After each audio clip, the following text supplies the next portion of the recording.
দাদা ভালো আছেন? হ্যাঁ ভালো আছি দাদা, আপনি দাদা ভালো আছেন? হ্যাঁ তো ভালো আছি। আপনার নাম কি দাদা? আমার নাম রমেন সরকার। ও, আপনি এই কত বছর যাবত এই ব্যবসা করেন? এই 9 বছর ধরে। 9 বছর। হ্যাঁ। ও দাদা, এই যে আসলে আপনার এই যে হাত, মানে কিভাবে কি হইলো? এ দাদা, এই যে ঘর তুলতে যে কারেন্টে ধরছিল। তাই? হ্যাঁ। ও, এটা দুর্ঘটনা।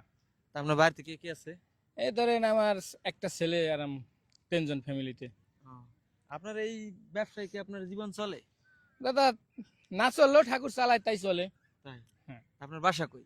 আমাদের বাসা কদমবাড়ি, এখানেই? দিঘির পার, ও, গণেশ পাগলের বাড়ি। যাই হোক, আপনি পবিত্র জায়গায় জন্মগ্রহণ করছেন, এটাও এটা আপনার গর্ব। হ্যাঁ দাদা, বুঝছেন? গণেশ পাগলি আমার বাসা ও, মিনিট পুরা হাসপাতাল।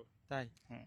ও, আপনি আসলে এইভাবে ব্যবসা বাণিজ্য করেন, আমাদের খুবই কষ্ট লাগে, কারণ আসলে আপনার একটা হাত নাই, মানুষের একটা হাত না থাকলে কি যন্ত্রণা, তো আপনি এটা বোঝেন, কিন্তু আমরা আসলে তো আমাদের দুইটা হাতে আমরা তো এই ব্যাপারটা বুঝি না, কিন্তু আসলে ভগবান আপনার মনের বাসনা পূর্ণ করুক, আপনার যেভাবে সুস্থ রাখে আমরা এই প্রার্থনাই করি, বুঝছেন?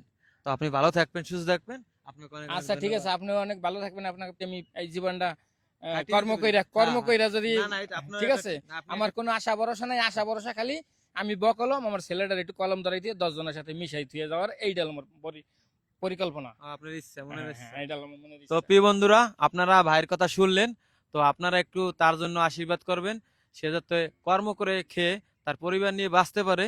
তো এই আশীর্বাদটা আপনারা করবেন। তো সবাই ভালো থাকবেন, সুস্থ থাকবেন, আর দাদার জন্য শুভেচ্ছা ও ভালোবাসা রইলো।